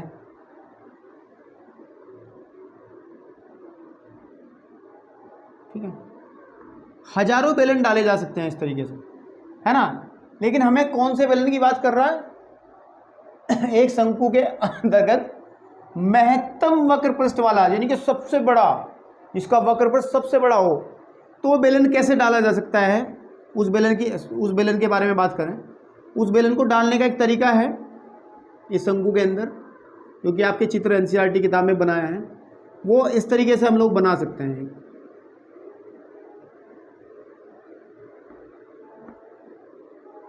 ये कोई बेलन यहाँ,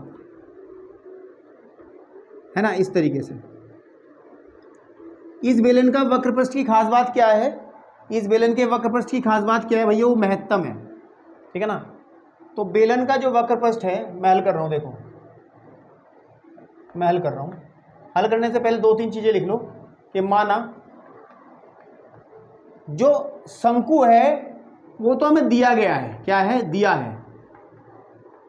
और अगर दिया कोई चीज होती है तो ध्यान रखना उसकी सभी चीजें, त्रिज्या, ऊंचाई, तिर्यक ऊंचाई, वो सब कांस्टेंट होंगी, फिक्स होंगी।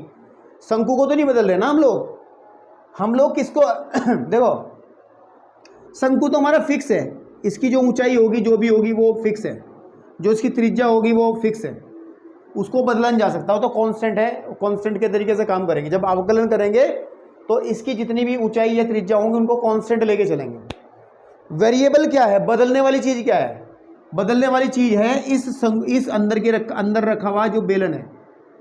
भाई यही तो आपके पास छोटा बड़ा हो सकता है ना, इसकी हाइट कम ज़्यादा हो सकती है। तो वेरिएबल क्या है, वेरिएबल बेलन की ऊंचाई और बेलन की त्रिज्या है। ठीक है, तो सबसे पहले तो मान लेते हैं कि माना जो शंकु, एक क्लियर होगी बात कि एफ एक्स क्या लेना, महत्तम वक्रपृष्ठ वाला। अभी थोड़ा लैंग्वेज लिख करके आगे बढ़ते हैं, ठीक है ना। चाहो तो मैं एक काम आपको दिखा दूं, वक्रपृष्ठ को हम लोग सपोज एस से लिख रहे हैं और बेलन का वक्रपृष्ठ क्या होता है 2πr/h होता है।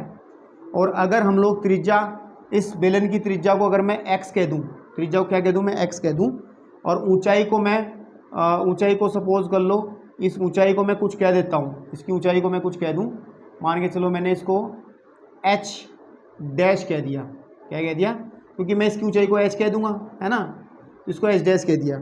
तो 2πr/h डैश कह लो उसको, r की जगह क्या ले लेंगे, फिर x ले लेंगे, और h की जगह क्या ले लेंगे बच्चे, h डैश ले लेंगे हम, ठीक है ना। ऊंचाई को चाहे आप y कह लो, क्या कह लो आप, इसकी ऊंचाई को सपोज आप y कह लो, क्या कह लो, y कह लो।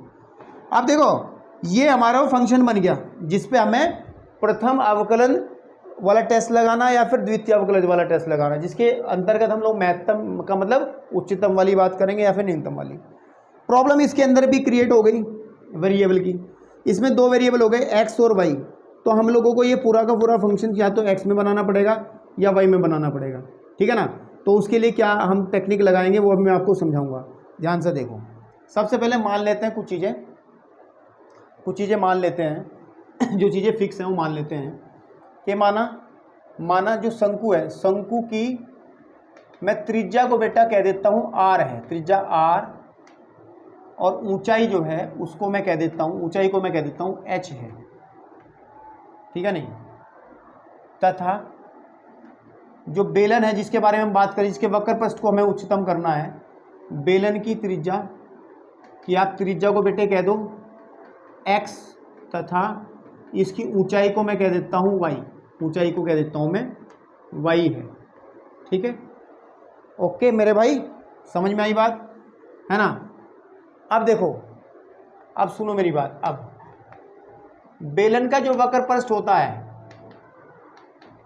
बेलन का जो वक्रपृष्ठ होता है उसको मैं s कह दे रहा हूँ, वो होगा 2πr, क्योंकि बेलन की त्रिज्या x है, ऊंचाई h है, तो 2πrx y हो जाएगा, क्योंकि 2πrh होता है ना बेलन का, आपने पढ़ा होगा। क्योंकि त्रिज्या हमने x मानी है तो हम लोग क्या कहेंगे, ऊंचाई ये मानी है, तो s हमारे पास में ये आ गया। इसको इक्वेशन नंबर 1 बना लो, क्योंकि देखो प्रॉब्लम है कि x और y दो फलनों के अंदर, है ना, दो फलनों के थोड़ी फलन दो चरों के अंदर नहीं काम करेगा, हमें या तो x में चाहिए या फिर पूरा y में चाहिए।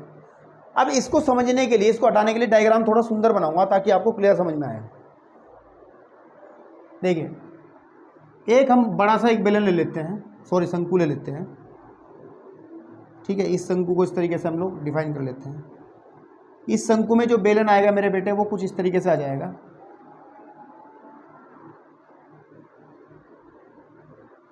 ये हमारा कुछ एक बेलन बन जाएगा इसके अंदर, ठीक है।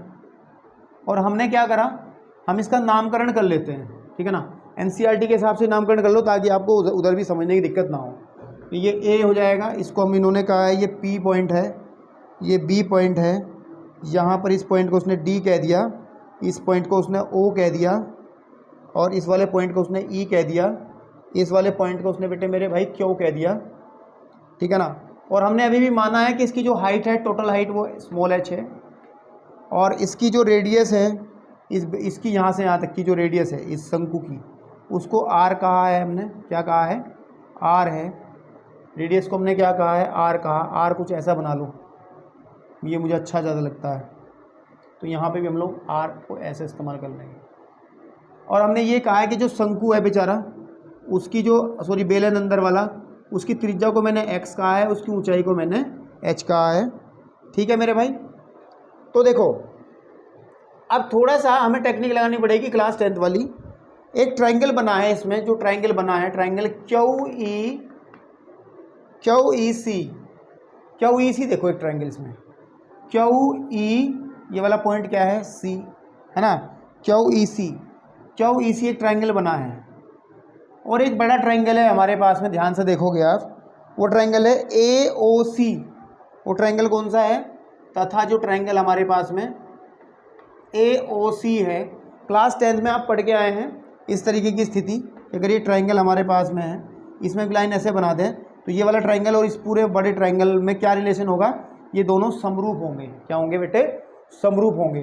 तो दोनों ट्राइंगल समरूप हैं, तो हम कहेंगे कि दोनों ट्राइंगल कैसे हैं बेटा, समरूप हैं। और समरूप होने पर क्या होता है कि भुजा जो होती हैं वो समानुपाती हो जाती हैं। ये कंडीशन क्यों लगा रहे हैं, ताकि हम लोग इन वेरिएबल को हटा सकें। तो भुजाएं क्या हो जाती हैं बेटे, भुजाएं क्या हो जाती हैं, समानुपाती हो जाती है। समानुपाती होने का मतलब है कि जो क्यू ई भुजा है ना, क्यू ई भुजा है, देखो सुनो, क्यू ई यानी कि ये जो एच है, ये पूरी हाइट कितनी है इसकी, क्यू ई बटे ये पूरी की पूरी हाइट ए ओ बराबर हो जाएगा, बराबर हो जाएगा आपके पास में ई सी जो है, ध्यान से देखो, ये ई सी जो है, ई सी बटे आपका पूरा का पूरा नीचे वाला ओ सी, कितना, ओ सी।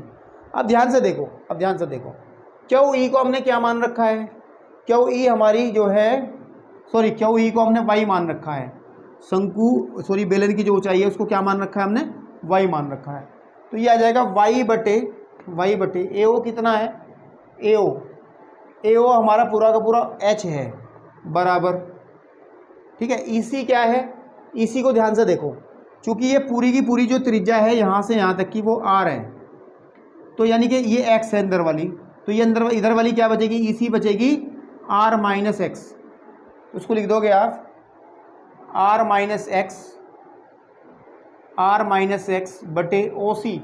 ओ सी हमारा क्या है बेटा, ओ सी हमारा पूरा एक्स है जो त्रिज्या है, ओ सी हमारा एक्स नहीं, ओ सी हमारा पूरा आर है, यानी कि जो शंकु की त्रिज्या है वो आर है। तो यहाँ से बेटा हम आसानी से एच का मान निकाल सकते हैं, और एच का जब मैं मान निकालूंगा तो दोनों तरफ उल्टा कर लो, एच बटे वाई हो जाएगा, इज इक्वल टू, ठीक है ना, इज इक्वल टू, एच का मान नहीं निकालना क्योंकि हमें एक्स और वाई में से किसी एक को भगाना है, तो वाई का मान निकालो, वाई बराबर हो जाएगा h into r minus x बटे आर। और बस आपका काम बेटा मेरे हो गया ये काम। इसको आप क्या करोगे, समीकरण 1 में रख दोगे, समीकरण 1 में रखने पर जो बड़ा काम था वो निपटा दिया। एस बराबर 2 पाई एक्स की जगह आ जाएगा h into r minus x बटे आर। एक बात ध्यान रहे, इसमें केवल एक ही चर है अब x, ये r हो गया, ये h हो गया, ये 2 पाई, ये 2, ये सब कांस्टेंट है। तो s की जो वैल्यू आ गई हमारे पास, वो आ गई सही में वैल्यू जो आ जाएगी वो आ जाएगी 2 पाई x h r minus x बटे r। ठीक है, अब हमें क्या करना है, अब ये फंक्शन x का बन गया, चाहे तो इसे एस एक्स कह दो आप, x का फंक्शन बन गया। यहाँ से हमें प्रोसीड करना है अपना पूरा का पूरा कार्यक्रम, ठीक है। तो क्या करना है, यहाँ पर इसका अवकलन हमें करना पड़ेगा x के सापेक्ष। तो एस डैश एक्स जब निकालेंगे तो डिफ्रेंशिएट करना पड़ेगा विद रिस्पेक्ट टू x इस पूरे पोर्शन को, 2 पाई x h और r माइनस एक्स बटे r। तो देखो ये सब कांस्टेंट है, 2 पाई भी कांस्टेंट है, h भी कांस्टेंट है, और नीचे रखा हुआ r भी कांस्टेंट है, तो बाहर आ जाएंगे। तो डिफरेंशिएशन हम लोग किसका करेंगे बेटा, डिफरेंशिएशन करेंगे इस x का मल्टीप्लाई अंदर ब्रैकेट में कर दो r x minus x square का। तो जब इसका डिफरेंशिएशन करेंगे हम लोग s dash x is equal to कितना आ जाएगा, 2 पाई एच अपॉन आर, और मेरे भाई ये आ जाएगा डिफरेंशिएशन जब करेंगे आर माइनस के 2x। क्या हुआ ये भाई, x का 1 हो जाएगा, एक्स स्क्वायर का 2x हो जाएगा। अब हम क्या करेंगे, क्रांतिक बिंदु के लिए, क्रांतिक बिंदु के लिए हम लोग क्या करेंगे बेटा, एस डैश एक्स को जैसे वहाँ पे एफ डैश एक्स को 0 रखते थे रखेंगे, है ना। तो बेटा क्या हो जाएगा, 2 pi H upon R, r minus 2x बराबर 0। यहाँ से जो ये तो 0 हो जाएगा पूरा का पूरा उधर जाके, तो आपके पास में x का वैल्यू आ जाएगा r/2, x का वैल्यू आ जाएगा r/2, ठीक है ना। देखो उसने कहा था बेलन की जो त्रिज्या है वो शंकु की आधी है। देखो बेलन की जो त्रिज्या है x क्या है, बेलन की त्रिज्या है शंकु की त्रिज्या की आधी है। बात तो बन गई है, लेकिन हमें एक काम करना कि हमें इसके वक्र पृष्ठ को महत्तम दिखाना है। इसके लिए हमें डबल टेस्ट करना पड़ेगा, यानी कि दोबारा से इसको डिफ्रेंशिएट कर लेंगे। S dash x is equal to हमारा जो आया था 2πh upon r into r minus 2x को पुनः, भाई ये भी तो पता चलेगा ना, अगर ये पॉजिटिव आया तो मैं अगर ये पॉजिटिव आ गया तो ये न्यूनतम हो जाएगा, है ना। अगर ये नेगेटिव आ गया इसका डबल डिफरेंशिएशन, है ना, तो वो आपके पास में महत्तम हो जाएगा। तो को पुनः अवकलन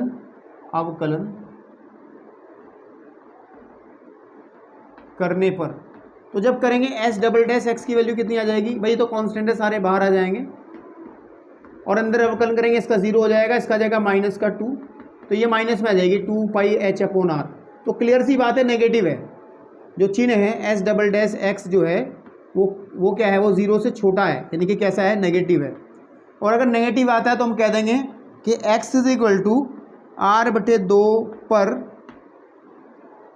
बेलन का वक्र पृष्ठ, बेलन का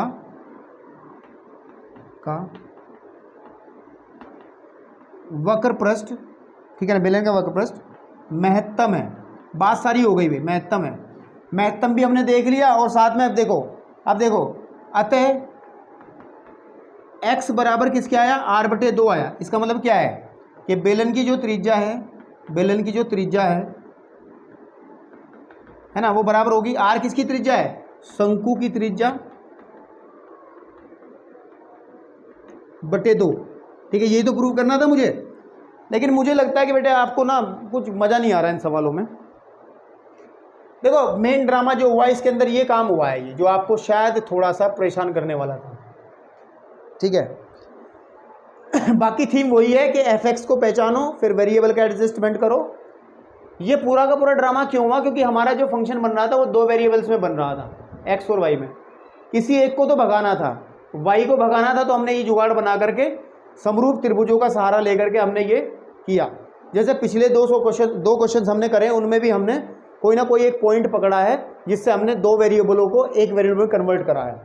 और जैसे ये एक वेरिएबल में कन्वर्ट हुआ, देखो हम टूट पड़े इस पर, हमने सीधा अपना डबल द्वितीय अवकलज वाला जो टेस्ट वो विधि थी वो लगा दी हमने, और हमारा आंसर आ गया, ठीक है ना। तो थोड़ा सा इसको बेटे बार बार चाहे स्लो स्पीड में या फिर समझने की कोशिश करें। बड़ा इंपॉर्टेंट क्वेश्चन है, this is very important question for you. और इस तरीके के इसके जो भाई बंधु हैं, इसके सौहार्द हैं, इसके चाचा ताऊ के लड़के हैं, इस क्वेश्चन के आपको एग्ज़ाम में देखने को मिलते हैं। मैं एनसीईआरटी की बुक में जितने एग्जाम्पल्स क्वेश्चंस दिए हैं उन सबको आपको कराऊंगा। विविध प्रश्नावली में भी बहुत बढ़िया बढ़िया सवाल हैं, उनको भी आपको कराऊंगा। ये शुरुआती समय है इसलिए आपको थोड़ी दिक्कत महसूस हो रही होगी, अदरवाइज जब आप क्वेश्चंस को करने लगोगे तो आप मेन थीम को पकड़ जब लोगे तो आप क्वेश्चन को समझ जाओगे। चलिए अब बेटा इसमें अब आगे हम लोग चलते हैं, थोड़ी सी बातें कुछ और बची हैं और उसका इंट्रोडक्शन फिनिश करते हैं। इसके बाद हमारे पास 25 अब 26 एक एग्ज़ाम्पल और है, 26 एग्ज़ाम्पल ही करेंगे केवल, है ना। उसके बाद में तो कुछ नहीं है खास, आगे हमें कुछ नहीं करना, हम सीधा एक्सरसाइज के क्वेश्चंस पे चलेंगे। फिर अब हम 26 एग्जाम्पल देखते हैं ज़रा, और फिर बेटा 26 के बाद हम लोग एक्सरसाइज के क्वेश्चंस करेंगे इजीली। फिर मैं सारी बातें आपको बता चुका हूँ, फिर आप एक्सरसाइज के सारे क्वेश्चंस आप आराम से हल कर सकते हो, ऐसी कोई बड़ी बात नहीं है।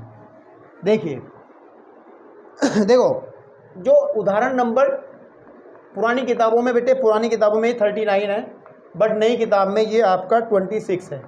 उसने कहा है कि अंतराल दिया है, अगर अंतराल वाले सवाल हैं, क्योंकि एक्सरसाइज में क्वेश्चन है ऐसे, अंतराल क्लोज इंटरवल 1,5 है ना, 1,5 में एक फंक्शन दिया है fx जो कि है 2x की घात 3 माइनस के 15x² प्लस के 36x और प्लस के 1 द्वारा प्रदत्त फलन के उच्चतम और निरपेक्ष उच्चतम। देखो क्या क्या बताना है, निरपेक्ष ये बात ध्यान से समझ लेना, निरपेक्ष उच्चतम मैं समझा चुका हूँ पिछले लेक्चर में, लेकिन यहाँ ध्यान से समझ लेना, निरपेक्ष उच्चतम और निरपेक्ष निम्नतम, ठीक है ना। मानों को ज्ञात करो, इनके हमें मानों को ज्ञात करना है, मानों को ज्ञात करना बहुत इजी है ये काम ज्ञात करना। निरपेक्ष का मतलब क्या है, मैंने आपको बताया था कि जैसे कोई ग्राफ है और इस तरीके से हमारे पास में ये कुछ ग्राफ इस तरीके जा रहा है। आप देखो इसमें उच्चतम बिंदु, एक बिंदु ये भी है, एक बिंदु ये भी है, एक बिंदु ये भी है ना। तो उसमें सबसे जो उच्चतम है, सबसे जो ऊंचा है वो निरपेक्ष उच्चतम हो जाएगा। भाई देखो 3 पॉइंट है उच्चतम के, 1 2 3 क्रांतिक बिंदु। तो यहाँ पर हमारा सबसे ऊंचा है ग्राफ, अगर मैं थोड़ा सा कन्फ्यूजन ना रहे, थोड़ा और नीचे कर लेता हूँ उसको, तो सबसे ऊंचा है, तो ये निरपेक्ष उच्चतम है। अब ग्राफ को देखो, वो यहाँ पे भी खाई बना रहा है, यहाँ पे भी खाई बना रहा है, यहाँ पे भी खाई बना रहा है ना आपके पास में, और सपोज कर लो यहाँ भी खाई बना रहा है। तो सबसे गहरी खाई कौन सी है, वो ये वाली है। तो इस गहरी खाई को क्या कहेंगे, सबसे गहरी खाई को कहेंगे निरपेक्ष निम्नतम मान, क्या कहेंगे, निरपेक्ष निम्नतम मान। और सबसे ऊंचे पहाड़ को कह देंगे निरपेक्ष उच्चतम मान। तो इसको बहुत इजीली हम लोग निकाल सकते हैं, कोई बड़ी बात नहीं है। सबसे पहले हम क्वेश्चन को उठाएंगे। आपको अगर मैं किताबों में देखूं, मैं आपको बताने की कोशिश करूं, तो मेरे प्यारे बच्चों, क्वेश्चन नंबर 5 एक्सरसाइज के अंदर इसी तरीके से होना है, आप लोग कर भी सकते हैं जा करके। तो सबसे पहले हम क्या करेंगे, जो f(x) हमें दिया गया है वो 2x की घात 3 माइनस के 15x स्क्वायर प्लस के 36x प्लस 1, हम लोग डिफ्रेंशिएट कर लेंगे, f(x) निकाल लेंगे और यह जाएगा 6x स्क्वायर माइनस के 30x और प्लस के 36। तो यहाँ से अगर आप क्रांतिक बिंदु निकालने की कोशिश करोगे, पहले इसको थोड़ा सा सॉल्व कर लेंगे, केवल क्रांतिक बिंदु निकालना, कुछ नहीं करना हो। और 6 कॉमन निकाल लेंगे तो x square minus 5x plus के 6, आप यहाँ पर इसके फैक्टर कर लें, 6 के टुकड़े जिन्हें जोड़ने पर 5 आता हो, तो x स्क्वायर है ना आपके पास में minus 3x minus 2x plus 6, तो f(x) है ना। भाई फैक्टर किए, फैक्टर आप कर सकते हो, थोड़ा सा जल्दबाजी में कर रहा हूँ ताकि समय बच जाए, क्योंकि इसका फैक्टर आपने द्विघात समीकरण क्लास 10th में पढ़ा है, तो हमने इसको कर दिया। x कॉमन निकालो तो x माइनस 3 आ जाएगा, यहाँ पे -2 कॉमन निकालो तो x माइनस 3 आ जाएगा। फाइनली f(x) जो हमारा आ जाएगा 6 into x minus 2 and x minus के 3 आ जाएगा। फिर हम लोग क्रांतिक बिंदु देखेंगे, क्रांतिक बिंदु के लिए, क्रांतिक बिंदु के लिए क्या करना है बेटा कि f(x) को हम लोग शून्य रख लेंगे, यानी कि पूरा portion 0, 6x minus 2 x minus 3 is equal to 0। तो यहाँ से x की वैल्यू एक तो 2 मिल जाएगी, एक 3 मिल जाएगी, 2 क्रांतिक वैल्यू मिलेंगे हमें, एक 2 और एक 3। कितना क्लियर है। लेकिन इंटरवल जो दिया गया है, चूंकि ये क्लोज इंटरवल दिया गया है, और क्लोज इंटरवल के अंदर हमने एक बात पढ़ी है, अगर इस तरीके का इंटरवल है, ये क्लोज इंटरवल होता है 1,5, तो x की वैल्यू हम 1 भी ले लेंगे, x की वैल्यू हम 5 भी ले लेंगे। ओपन इंटरवल होता है तब हम इनके बीच की वैल्यू केवल लेते, तब हम x की वैल्यू 1 नहीं ले सकते थे, x की वैल्यू 5 नहीं ले सकते थे, लेकिन क्लोज इंटरवल में हम ये ले सकते हैं। देखो तो इस इंटरवल के अंदर अंतराल ओपन इंटरवल 1 से 5 में जो क्रांतिक बिंदु बनेंगे, क्रांतिक बिंदु वो कितने हो जाएंगे, वो बन जाएंगे x इज इक्वल टू 1 भी हो जाएगा, क्योंकि ये दे रखा, x इज इक्वल टू हमने निकाला 2, फिर x इज इक्वल टू हमने निकाला 3, ये निकाला, और एक निकाला x इज इक्वल टू 5। बस आपको अब क्या करना, x इज इक्वल टू 1 पर आपको f(x) निकालना है, f(1) निकालना, कितना आएगा, x इज इक्वल टू, मतलब इतना क्यों लिख रहा हूँ मैं, आप पहले f(1) निकालिए, मतलब इस बिंदु पर मान निकालिए। f(1) निकलेगा जब इसमें आप वैल्यू रखोगे, x की जगह आप 1 रखोगे, तो यह आ जाएगा 2 इंटू 1 की घात 3 माइनस 15 इंटू 1 का स्क्वायर और प्लस 36 इंटू 1 और प्लस का 1 इज इक्वल टू, जब इसको आप सॉल्व करोगे, जब आप इसको बेटे सॉल्व करोगे पहले पोर्शन को, तो ये आ जाएगा 24। फिर आप निकालोगे f(2), इन जितने पॉइंट्स हैं हमारे उन पर सब पे निकालेंगे हम लोग, 2 इंटू 2 का स्क्वायर माइनस 15 इंटू 2 का square plus 36 into 2 plus 1 is equal to, इसको जब आप सॉल्व करोगे 2 पर तो 29 आ जाएगा। f(3) निकालोगे तो आ जाएगा हमारे पास में 2 इंटू 3 की क्यूब माइनस 15 इंटू 3 का स्क्वायर और 36 into 3 plus 1 is equal to, इसको जो सॉल्व करेंगे तो 28 आ जाएगा। और मेरे भाई f अगर हम लोग 4 निकालें, f5, क्योंकि 4 तो है ही नहीं, क्रिटिकल पॉइंट में हमारे पास 4 तो है ही नहीं, तो हम लोग क्या ले लेंगे, यहाँ पे वैल्यू निकल के आ जाएगी 2 × 5 की घात 3 माइनस के 15 और 5 का स्क्वायर प्लस 36 गुणे 5 और प्लस 1 इज इक्वल टू आ जाएगा, दिस इज 56, यह आ जाएगा 56। अब आप मेरी बात सुनो, अब इसमें हमें बताना है निरपेक्ष उच्चतम मान।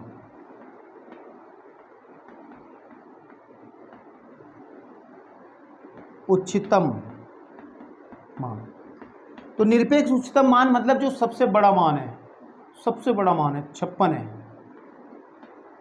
और देखेंगे निरपेक्ष निम्नतम मान, जो सबसे छोटा है, सब छोटों में सबसे छोटा है, वो है 28। तो ऐसे आप सूचीबद्ध करके आसानी से आप देख पाएंगे कि निरपेक्ष उच्चतम कौन सा है और निरपेक्ष निम्नतम नहीं, निरपेक्ष निम्नतम 28 थोड़ा ही है, 24 है सबसे छोटा, 24 आ जाएगा। ठीक है ना बेटा, तो इस तरीके से आप देख पाएंगे। अब 40 जो आपका एग्जाम्पल नंबर 27 है, उसको भी आप आराम से ऐसे देख सकते हैं, ऐसी कोई बड़ी बात नहीं है। और 41 को देखना चाहो देख लो